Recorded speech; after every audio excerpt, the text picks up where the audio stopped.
an Unspoiled Network podcast. This is Spoil Me, covering One Piece, season whatever, episodes 42 and 43. In these episodes, I'm glad Arlong's dead.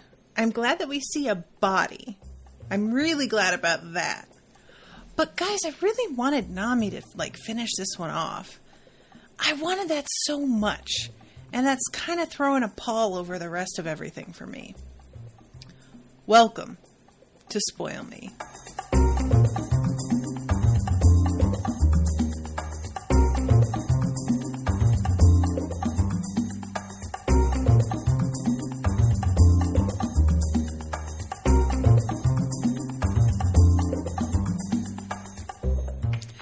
Welcome to the show, everyone. I am Natasha.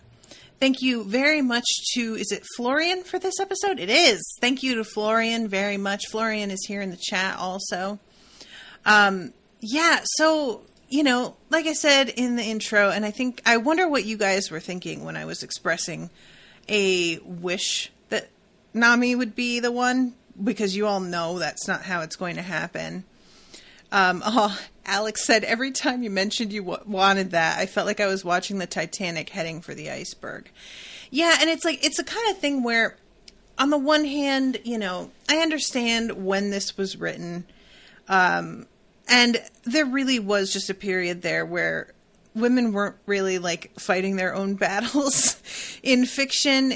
They were able to, be badasses, but when it came to who finished the job, it was usually a dude, because it was usually the main character, and the main character was usually a dude.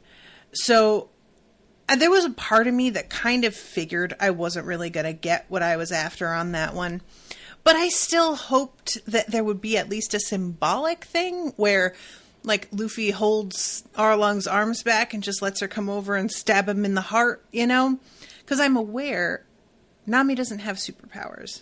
She is a badass. She has a lot of grit. But in a straight fight, I'm not under any illusions that she's beating Arlong. I'm not an idiot. But I hoped that it would sort of become something symbolic. And I feel a little bit sad that even the symbolic part of her prison being destroyed wasn't her. That was also Luffy. So I was kind of left with nothing on that front other than the moment where she gets to talk shit to the Marine guy. And it was sort of surprised. Looking back at it, I'm even more surprised that at least destroying her own sort of prison wasn't given to her, because that feels so it would be so high impact. And it's weird that also is sort of turned into the climax of the fight being in there. I'll get there, but I definitely was a little bit confused about the way this was set up and paced. I think that up till these two episodes, this has been my very favorite arc. And I don't think these two episodes ruin the arc. Don't get me wrong. I'm not saying that. But I was a little bit taken aback at how, pat they wound up being. They just seemed to really fall in line with the others and the way the others ended. And everything else about this arc has felt a little bit fresh and we're doing something new. So for it to end in such a similar way as all the others, with Luffy being the one, it just sort of felt well, why are we going backwards? Y'all were really making some progress here and doing something interesting. And I don't know, maybe it's just going to be a more gradual thing, and that will be something we begin to stray away from. Or maybe Luffy is just going to wind up being the guy every single time. And I truly don't want that. I was tempted to even say just now, it was my mouth took control at the last second, because I was about to say, and I truly don't know how I feel about that. And then I realized that was a lie. I do know how I feel about that. I don't want that. I love Luffy. I am all about him being the badass that comes in and just fucking wrecks shit. But I don't want him to always be the last man standing, finishing the task off. It's just gonna get old. That's just all there is to it, you know, especially considering how old the show is. That's just gonna happen. So I'm very curious to see, like, exactly what is in our futures here. Ryan says, it's an interesting idea, but in a lot of anime like this, it's always the main character who fights the main bad guy. Yeah, that's the sense that I get. Gabriella says, I tried to steer you away on the wannabe. Our tired Nami just let the cleaning crew do the work. Yeah. Gabriella says, it's sad that she gets, quote, rescued, but I also think that she was so tired from fighting for so long. He is the protagonist, though. And I guess that's my issue. I don't see why. I do love Nami, or I do love Luffy. But I just feel like we've got such a crew of really fun characters that I don't need a protagonist. And it would be a lot more fun, in my opinion, if everybody got the chance to spread out and really do some, like, do their own big climactic moments. And it's not like people aren't getting some of that. I mean, we have Zoro and Mihawk, and that's a pretty big deal for him, you know. But it just doesn't have, you know, Mihawk's not really a threat to anybody else in that scene. Zoro's not saving people. That's his own fight that he gets involved in for his pride, really. Like, when it comes down to it, him wanting to be, like, the strongest swordsman is 100% just his ego and wanting to do a thing.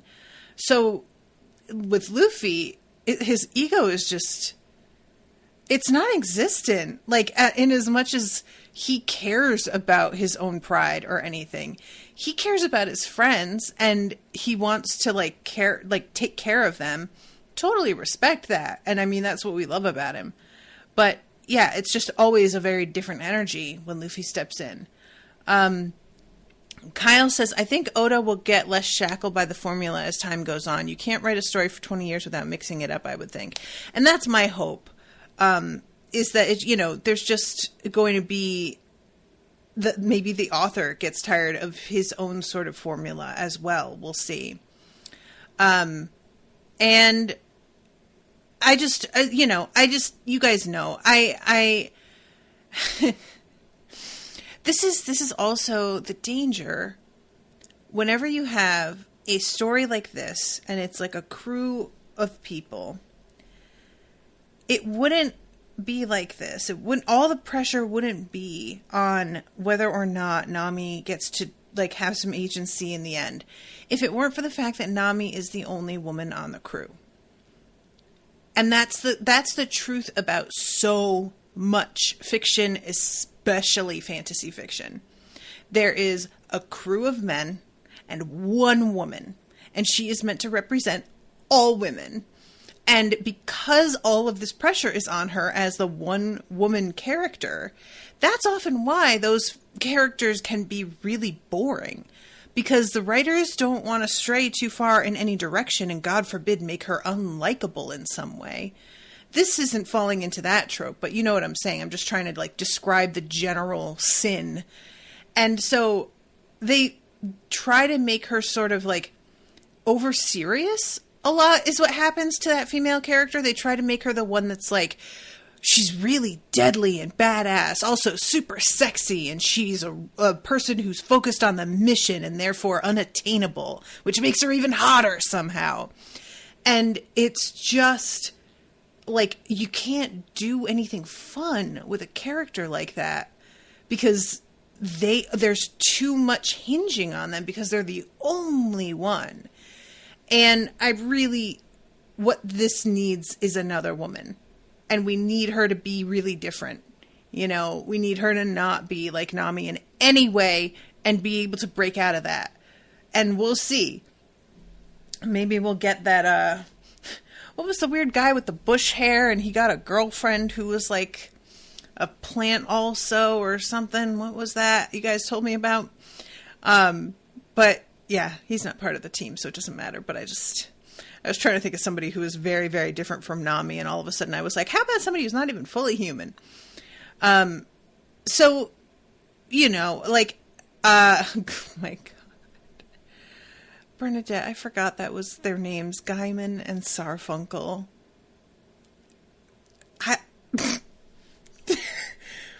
I fucking forgot, and now I'm just, I'm not even mad. I'm kind of impressed.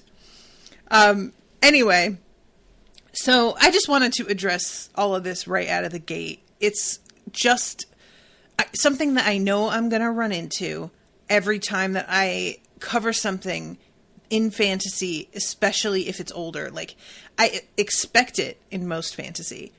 But if it's something that's like, you know, older than 15, 20 years, that's probably the way it's going to go a lot of the time. And it's a shame. And that's not uniformly true. So I always sort of hope that won't be the case. But, you know, there's also something to be said for the fact that, like, you can't, certain things wouldn't have gotten as popular as they were if they weren't like that. Both in the simple fact of, like, how many copies would a manga sell, but also would it be picked up as a television show if there were more women? If there were more women than men? Absolutely not. If there were more women than just one? I don't know. I feel like it probably still would have, but it's the kind of thing that the higher the ratio of women, the lower the likelihood that it winds up getting picked up. And that's part of something that I've been noticing when I'm covering, like, the Elder Empire series by Will White, who I told you guys, Will White's a massive One Piece fan. And I was able to see a lot of, like, sort of influence of this show once I looked at Cradle again and reread it. I was like, oh, okay, I see. But Elder Empire, the crew starts off as 2 women and 1 man, and the 2 women are the badasses who are like fighters. And the 1 man is the one with a much more sort of like cerebral power, and he's very sensitive, and he's also the one that gets like locked up and needs rescuing. And I couldn't understand when I was reading it, like, why does this feel so fresh to me? And then I realized that's all it is. It's just that the genders of the tropes I'm used to have been swapped.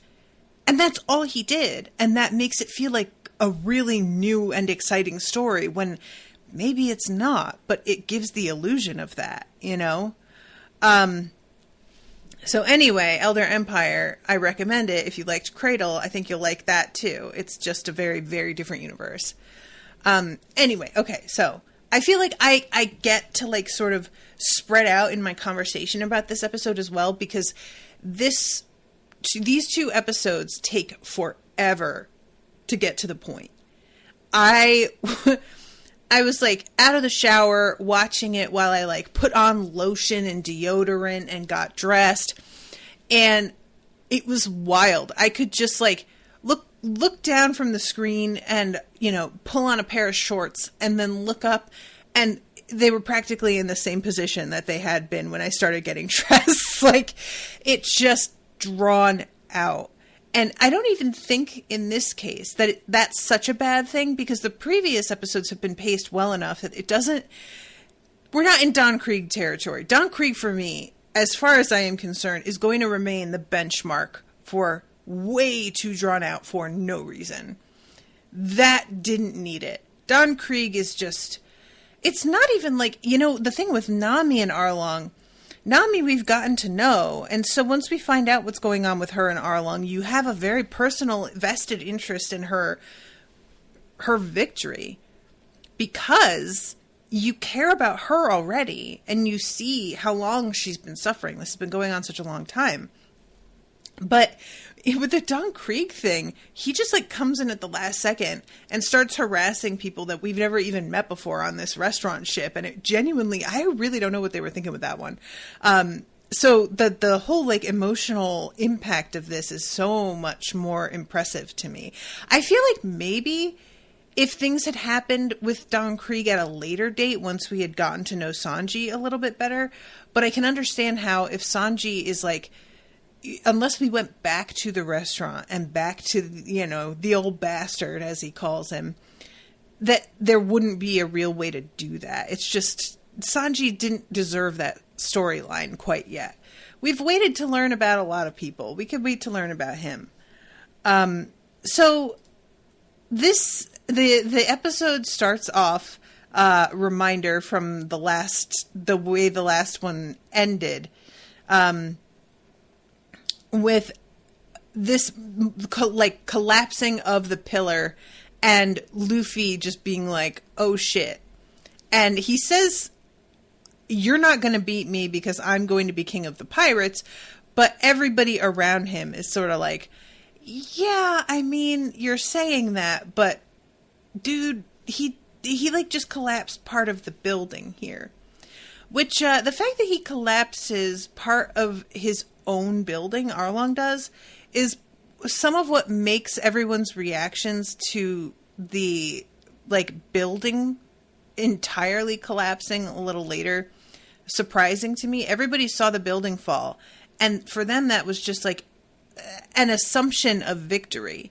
And I was like, Arlong clearly has no problem with like trashing his own place. I don't know why you guys are so certain that this means that Luffy won, but it winds up being the case, so I guess it's fine. So what we see here, and this is such a great bit. First, Luffy takes a couple of swords and he just goes wild after Arlong. I love Sanji from the sideline being like, can he use swords? The answer is no. No, Sanji, he cannot. And there is something about him going after Arlong and how Arlong is like smiling as Luffy is swiping at him. The way that a parent would smile when they're like play fighting with their kid. He's just like, what is this? This is nothing. And like eventually Luffy loses one sword. The other one gets gripped in Arlong's teeth and that one breaks. And as he gloats over the fact that he broke that sword, Luffy turns around and decks him in the mouth. And all of his teeth crack and fall out. And I'll tell you what, y'all. I really thought that he had done something here. I really had a moment of like, oh, okay, that's a pretty good tactic. I like it. Turns out, not really. Like, you know, it's not like he didn't accomplish anything here. But it isn't what we thought. It turns out that, you know, despite the fact that he has the nose of a sawfish, he is indeed meant to be a shark. And he can regrow his teeth, like, practically instantaneously. And he literally regrows them. And then pops them out like dentures, and then regrows another set and pops those out until he has teeth in each hand. And then goes after Luffy with, like, it's like he's got, like, deadly castanets, basically, which was hilarious.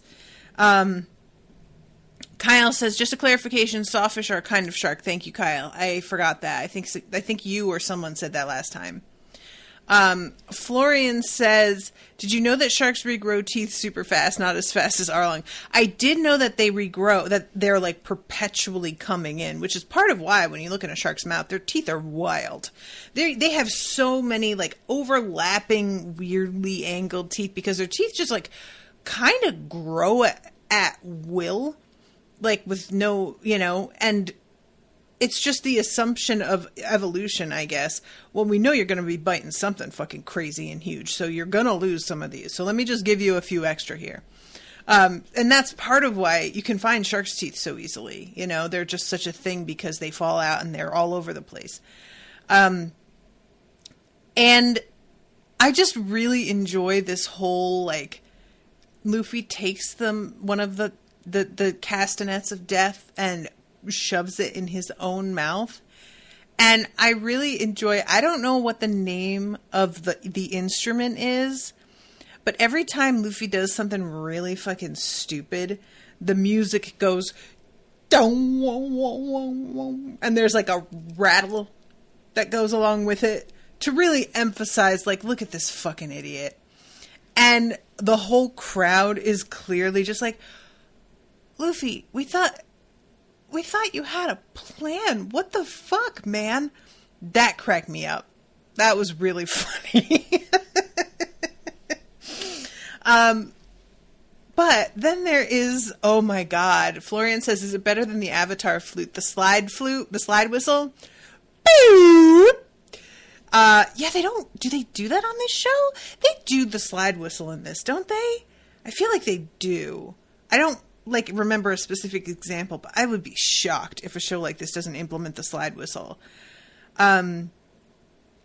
But I don't know. I don't think it's better only because this show is so much over the top goofier that when they do it, it makes less of an overall impression. When it happened on Avatar, I was always just like, what? So there's this bit here where Luffy, basically Arlong is asserting what makes me superior is that I can do all of this without help. I am so powerful. And Luffy then begins to talk about how I don't know how to sail the oceans. I can't cook. I can't lie either. And there's something about, he says that, and off in the background, Usopp stands up and just goes, hey! Because I think Usopp is under the impression that he brings a different skill set to the table than just lying. I hate to be the bearer of bad news, Usopp, but that's your skill. That's not true. Let's be honest. He's a sharpshooter. He's got a good heart.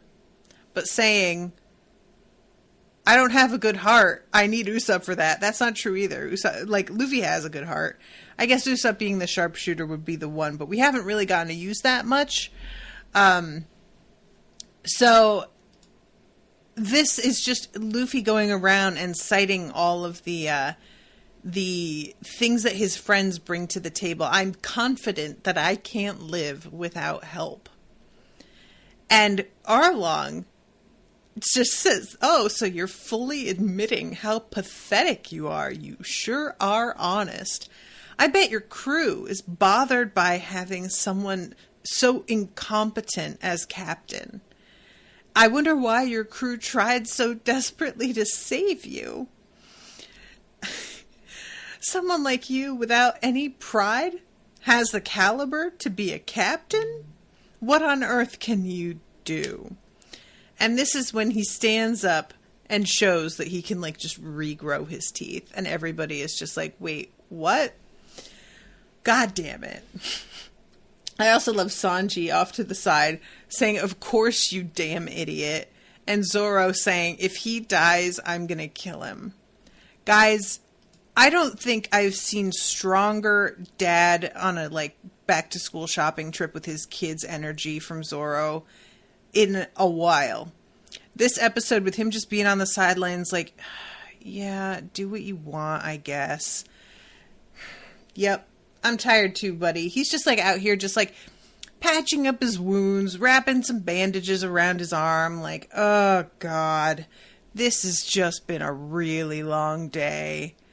Alex says it's even funnier because Usopp's lying sucks. Look, I wasn't going to bring that up, Alex, but you're not wrong.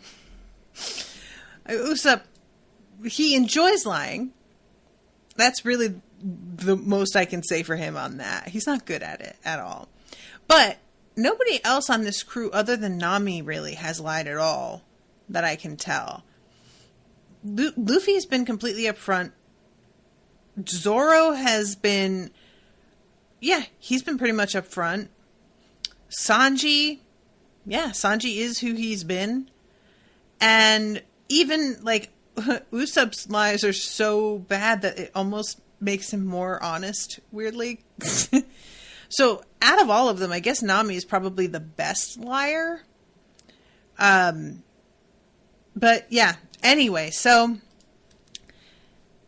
like I said, the castanets of death, and then Luffy puts them into his own mouth. At one point, he bites Arlong with them, but I don't think that he even succeeds in breaking the skin. If I'm not mistaken, Arlong says something yeah, those are my teeth, so they're very sharp, but you don't have a strong enough jaw to really like make them do anything.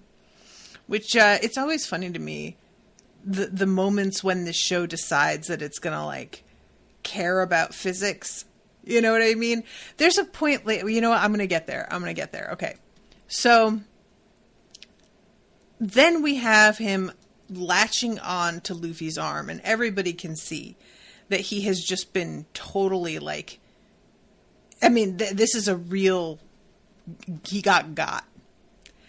And Luffy, rather than trying to pull away, he grabs Arlong's head from behind and like holds him in place and stomps his foot into the ground and shoves forward until Arlong's head bashes down into the ground and his jaw just sort of like falls open. And there's a weird moment here where I think that it's Gensan says, yeah, if he backed off even a step, it would have been bitten off. And Sanji says in his case, it's not that he thought about how animals' fangs work, though. What is it then? Is Sanji just saying it's chance? That it was like just pure luck that he wound up doing the smart thing here? Like, I'm not mad at that. That's probably exactly true. That's kind of how Luffy tends to operate. You know, he just stumbles accidentally into the right course of action. Alex says yes. Okay. All right. I just wanted to double check that I had that right.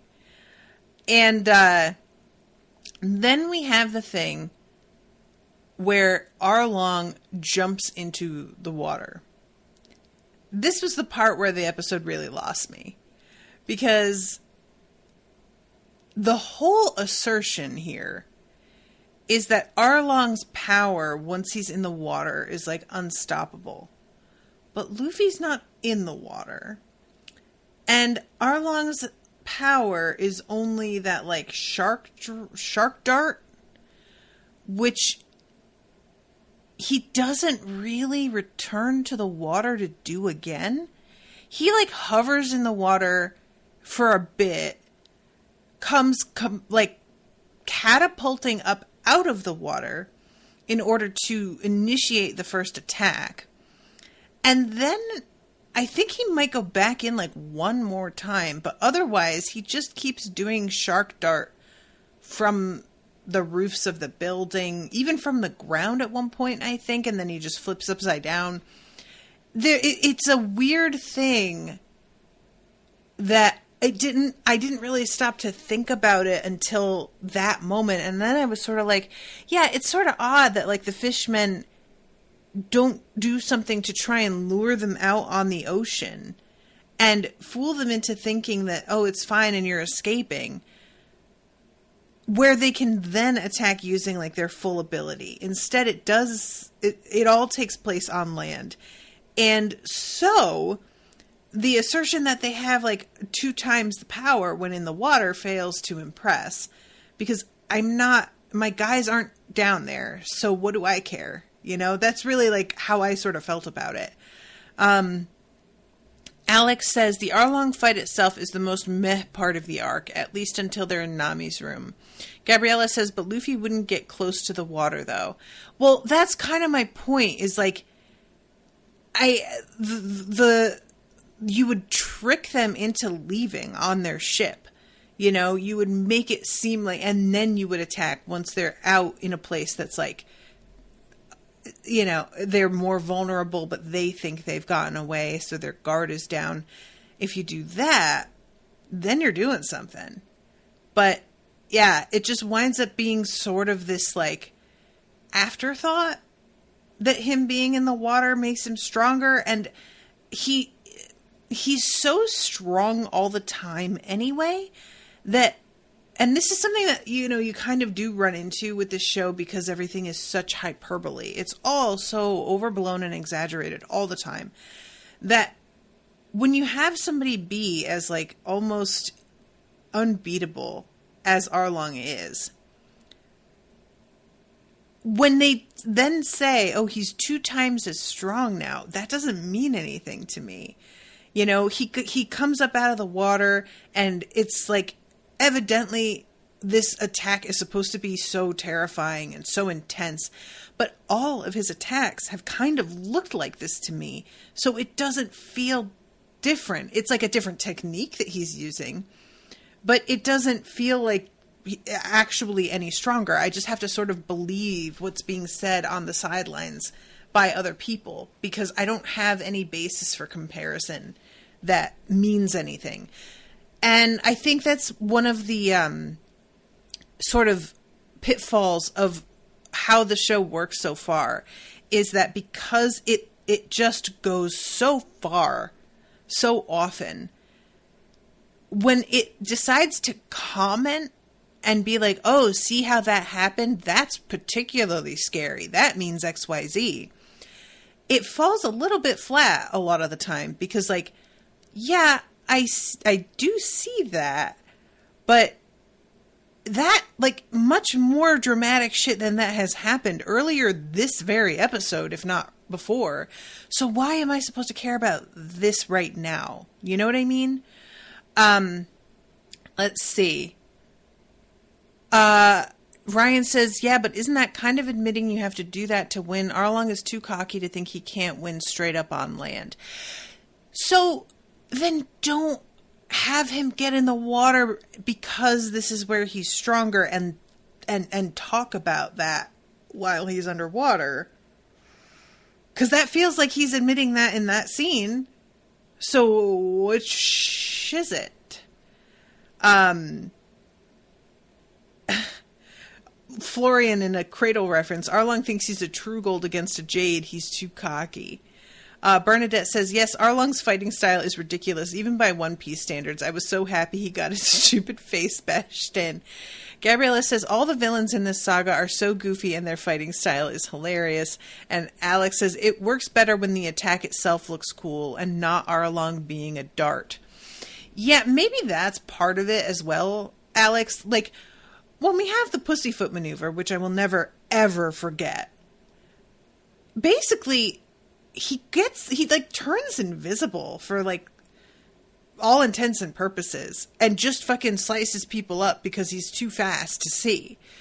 That's impressive, and that's something that I can quantifiably look at on the screen and be like, oh, well, earlier he was not invisible, so this does seem like a step up. But with Arlong, he was already, like, fencing with his nose with Zoro. I was about to say Loki. Why was I going to say that? So if he was already fencing with his nose, and then he's just like, oh, I'm just going to, like, come at you like a torpedo with my nose. It's not, like, it's not different enough to be impressive. And also, Luffy dodges it so easily, and the only thing that we have to like, tell us that it's surprising he's fast enough to dodge is Arlong saying, oh, wow, you dodged that. I'm surprised. Which, Arlong, I don't know how to tell you this, buddy, but at one point you, like, lunge from the rooftop and go headfirst into the concrete, and your nose gets, like, jammed into it and you get stuck for a minute. And I don't know if you're under the impression that that's intimidating, but I gotta tell you, buddy, not really on my end. No, you just look like a fool here. You're not scary. It's not scary. And the fact that eventually he winds up just, you know, like, getting crushed so easily, it felt like, what took you so long? Honestly, I was of the opinion of Sanji on this one, where I was just like, yeah, man, you know what? Next time, pick it up. Guys, can I ask you something? Does anybody have the, like, actual literal Japanese translation? It's Japanese, right? Of some of the lines on this show, because I could swear that Sanji calls Luffy a cocksucker at one point, because some of the language used, although, you know, I'm just seeing a translation, a lot of it sounds like it's like English-ish enough that I can tell. Like when he says shark dart, he says something with the consonants and vowels close enough that you watching it are like, oh, okay, yeah, I can see the moment that he's saying that. a lot of the words feel like they're close enough that you're able to tell, you know? And at the end, when Sanji says, like, next time do it a little bit faster, the subtitle says, you damn jerk. But he says something like, something like that sounds like cocksucker. And I was like, did the translation just not want to tell me that that's what he said right there? Like, what is, I don't know if it's just, you know, because this show has gotten a little bit spicier in its language a few times than I expected. So I was like, maybe the translations are actually a bit tame compared to what the actual dialogue was. But, you know, I don't know. And, oh, Gabriella says, I misheard and thought she said Zoro. Oh, no, I was, Gabriella. I was saying I accidentally almost said Loki instead of Zoro. Alex says the most thirsted after character in the new Zelda game was a fishman. Owen's playing that game right now. I'm going to have to ask him. Or wait, no, he's not. He was, I think. He's playing Super Smash Brothers lately, and Zelda was one of the characters he played. And Alex says, oh, he definitely didn't say that. Okay, then it must have just been that the way the consonants lined up to say, you damn jerk, works out to sounding that way. Because it definitely, for a second, I was like, what? All right, so this shark dart bit goes on for a minute, and Luffy does something here that's pretty fun. He makes a net out of his rubbery fingers and catches Arlong. First, he catches him in the face, and then he catches him like in midair as Arlong is falling. So when I talk about the in midair thing, this is kind of what I'm saying, guys, when I am a bit lost as to what the show wants me to think. Luffy's sailing through the air with the greatest of ease with his finger nets. It looks like he's about 50 feet above the ground.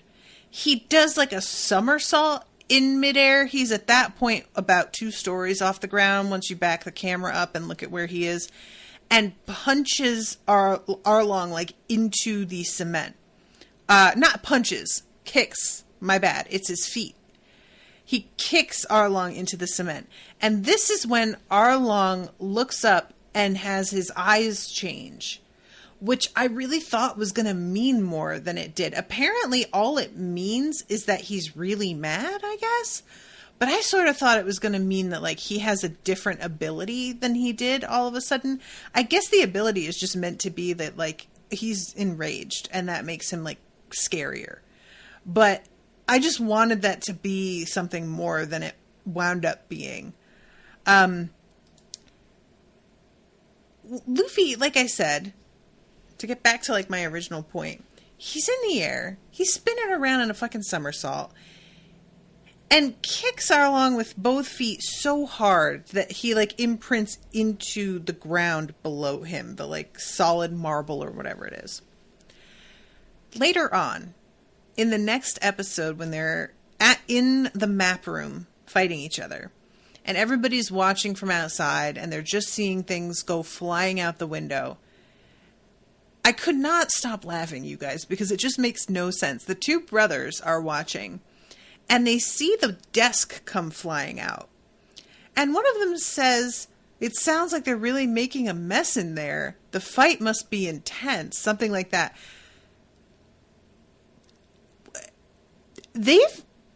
Half the building is in pieces already. What? Why is the desk the thing? And then when they noticed the desk, one of them was like, oh, I thought that was going to, I'm glad it's just a desk and not Luffy. Luffy has been practically flagging half of this fight. If it was Luffy, he'd be fine. I promise you. There is nothing to worry about. Like, this concern that they have feels like, I get that it's meant to be comic relief and that we're supposed to have this moment with them arguing about whether or not they believe Luffy can win and which of them is the most loyal bro. But just overall, the whole sense of it felt really weird to me because Luffy is like 3 stories in the air, tying Arlong up in nets, and then kicking him into the ground to the point where his eyes change shape because he got hit so hard. And then there's a desk just coming out a window and they're like, oh God, oh, I'm so glad that wasn't Luffy. God forbid. Guys, the man is, that's not anything. That's nothing. He could leap out the window and still be fine.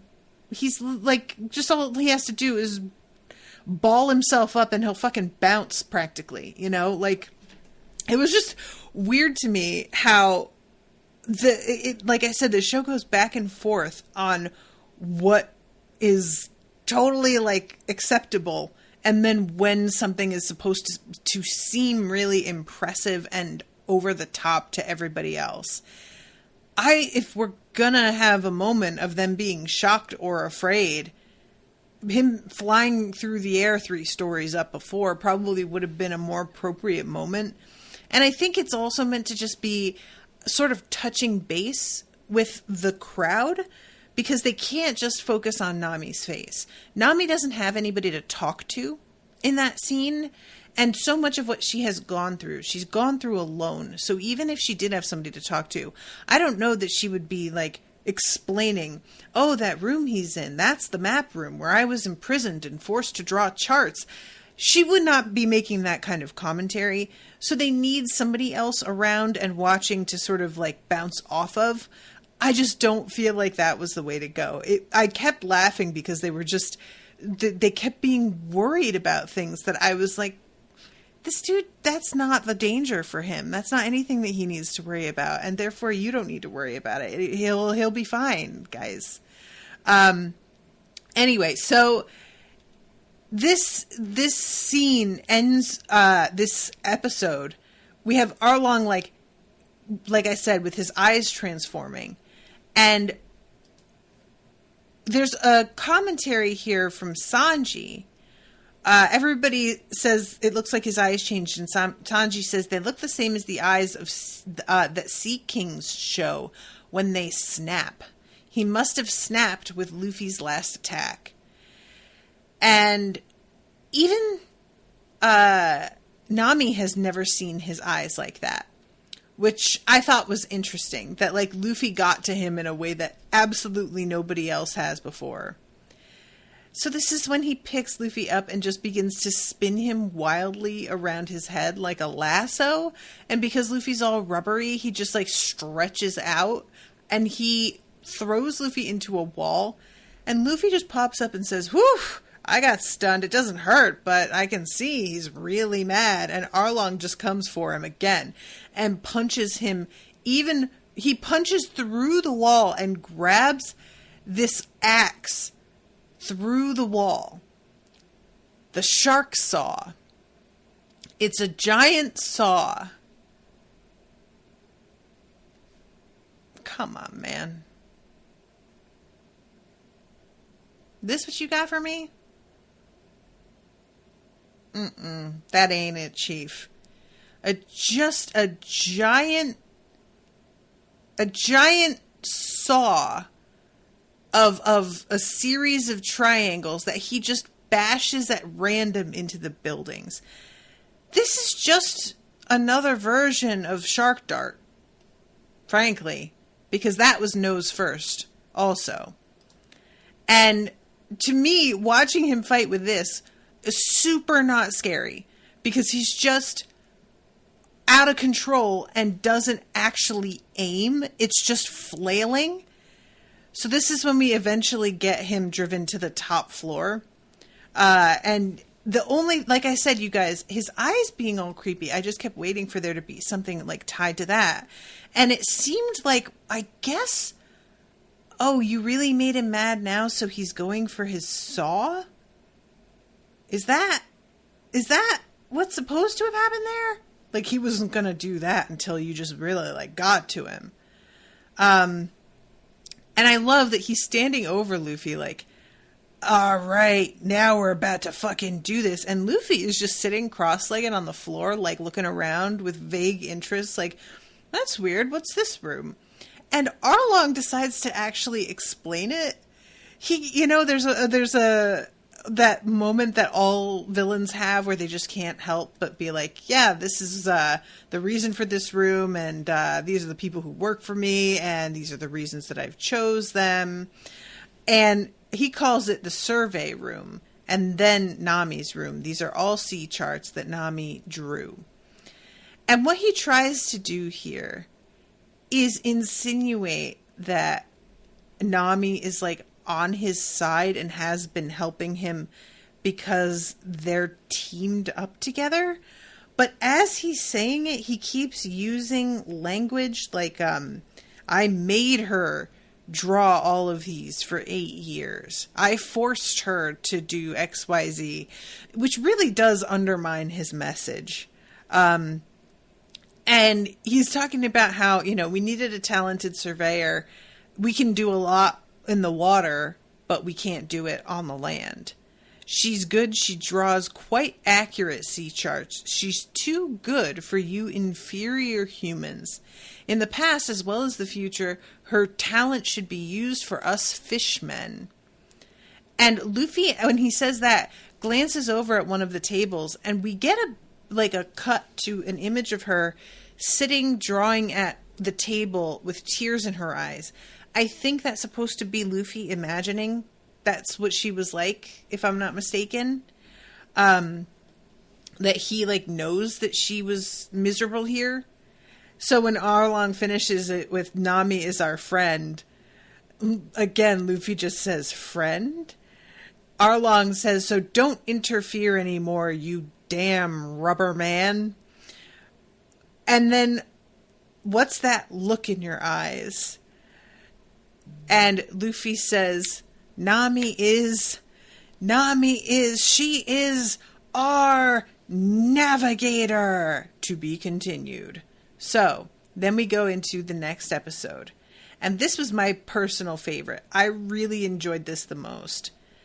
Arlong is still talking about how the girl has a gift. And Luffy notices a quill that falls to the floor that has blood on it. And he picks it up and is examining it, as Arlong claims that this is her greatest happiness, is drawing these maps for us. Her charts are vital if I'm to attain world supremacy. She's going to continue drawing sea charts for my ambition. And once her charts give me full knowledge of all the world's seas, we fishmen will be invincible and the world will become our empire. Our first stepping stone is this island and the East Blue. His eyes, by the way, are still crazy this whole time. And then ends it with, could you use the girl as efficiently as that? And this is when Luffy sort of kind of jumps in response to that wording, and he puts the quill down. And then he puts his hand on the saw. This is great, guys. This is the first time in a while that I really was oh right, Luffy's a little bit fucking crazy. We've known he's crazy, but this has a whole other energy to it. You know what I mean? And he puts his hand on it, and we get in Arlong's mind he's trying to move the saw, and it won't move. And Luffy raises his head, and when he said, would you be able to use her? I thought ooh, use, yikes. And indeed, when Luffy grips it, he snaps the metal and causes a whole piece of it to shatter, and then looks at Arlong and says, use? And I was like, Luffy, yes, come through. I love this so much. It made me so happy. And everybody down there can hear him completely lose it. And this is the moment where the desk comes flying out and they begin to all just be oh shit. Yeah, this whole bit of Luffy consistently verifying that he sees Nami as a friend and an equal, and that he is going to like keep her from being trapped here. As much as I wanted Nami to have this for herself, I do really like Luffy's dogged insistence that she's absolutely on his side, and how little he has ever like strayed from that. It hasn't been a question for him, you know. He has just he's just that kind of person, that kind of loyalty, you know. I really enjoyed this. So then the fight continues to pop off, and we see a few different moments of like Luffy destroying piles of charts and like dragging pieces of furniture. And this is really like the maddest that we see Arlong, other than when he gets punched in the face and his eyes changed. This stuff getting destroyed, this hurts him in a way that like nothing else has really gotten to him at all thus far. And it's really fun. I'm not gonna lie, I enjoyed seeing him just be like, don't do that, that's mine, what are you doing? I worked hard for that. He says I worked hard. Like he is such a capitalist. I swear to God, this whole bit of just like, well, do you know how much I invested in that? At one point is literally what he says. And I'm just like, man, I hate you so much. Alex says, I wish Luffy took a shit on the maps. Have you guys watched Community?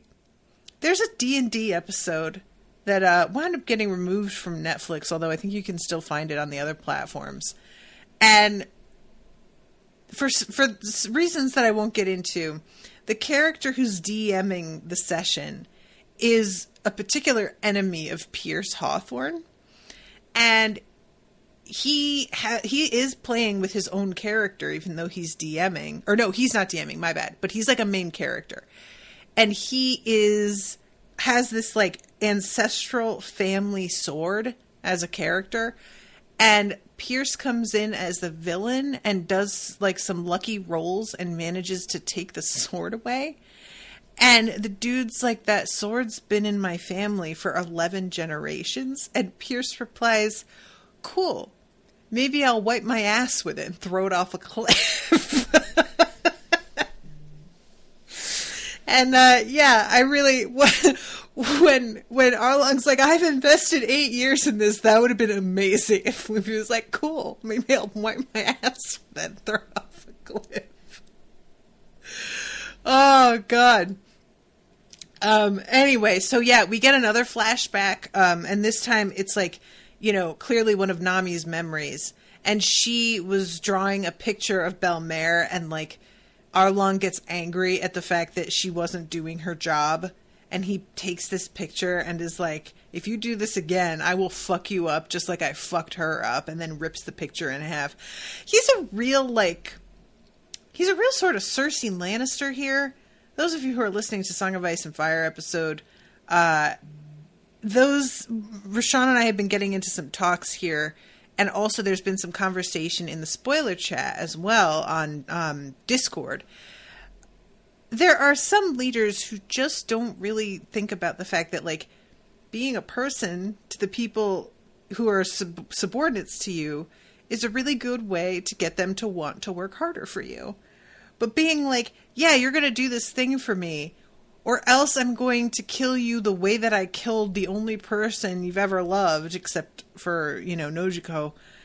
Not a great management style, Arlong, let's be honest. It's just not really the way to do it. But anyway, I pretty much talked about the rest of the fight. I do love that Luffy does succeed in breaking Arlong's nose, even though Arlong straightens it back out again. I just enjoyed that moment of it being bent. It was pretty fun. And then we like get the final like stamp foot attack that happens here. We see what do you call it? the foot like lifts up to the ceiling and kicks Arlong through several layers of floor, through I think 3 floors total, 4 floors, and they see his body on the ground. The flag that had been up there comes tumbling after, and then the whole building begins to break into pieces because now it's structurally unstable. And again, everybody's like, but Luffy's inside. And Nami's watching it like, oh no, Luffy. And again, I'm just like, guys, he's gonna be fine. You have to know that. And we get a pretty good montage of all of these moments of like, since Arlong got here and all the shit he's done. And everybody watching until eventually Luffy does stand up on the top of the rubble, looking like a goddamn badass. And I love this so much. He just yells, Nami, you are my friend. And Nami gets all teary-eyed, and everybody who's watching realizes like what a moment this is. And then we see him being tossed in the air and celebrated by all of the townspeople. And then this is when the Marine guy shows up. And I was thinking a few episodes ago, I was like, where did that guy go? Because he stole her money, but like, he's in league with Arlong. Is he going to show up again later or what? Well, he comes in and at first he tries to like take credit for the fact that they beat Arlong. And then Zoro just swoops in and bashes him onto the ground. It's so great, guys. I loved it so much. Zoro's just like, what we're not going to do is fuck up everybody being happy for the first time in nearly a decade. So sit the fuck down, you piece of shit.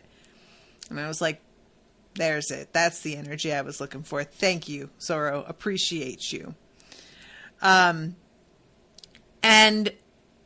he has, I mean, his face is fucked up. It happened so fast that he's still in the middle of being like, don't lay a finger on me or you'll be sorry, even though that shit's it sailed already. And then Nami comes up. She gets a bit of a moment, but not enough for my taste. Bashes him in the face with a pole, telling him this is for arresting Belmare and fucking up her orchard. And I love Gensan saying, give him 1,000 more of those. You and me, Gensan, right here. Yep. Same perspective. And she grabs this guy's whiskers and just yanks on them, telling him that he's going to stop taking money from pirates. He's going to clean this mess up. He's going to fix everything. And he is going to give her fucking money back. To which he agrees. But as he leaves, he's like, you all better watch out because shit's going to start happening. And I love Luffy. It is going to start happening. How did he know I was going to be king of the pirates? And they're like, oh my God. Dude, that's not... Okay. And eventually we see him sending out a sort of APB about Luffy. And he gets real mad because the photo that they've got of him is a big, smiling, very not frightening face, even though he's trying to make it like, oh, this guy is somebody to watch out for. Is he? Doesn't look like it, buddy. You got your work cut out for you. So I'm very excited because now Luffy's like, he's really going to be an outlaw, like a pirate, you know? He's going to be on the wrong side of things, according to them. So I'm excited to see it. So I'm over time. I got to wrap. Thank you guys again so much for listening. I really appreciate you all. And thank you, Florian, for commissioning this.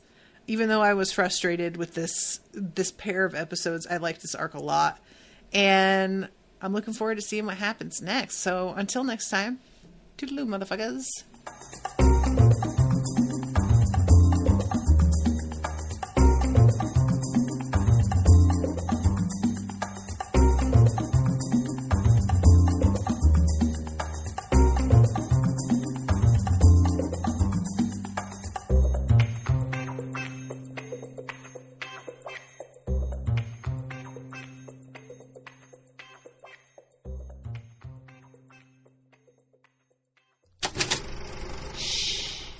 was an Unspoiled Network podcast.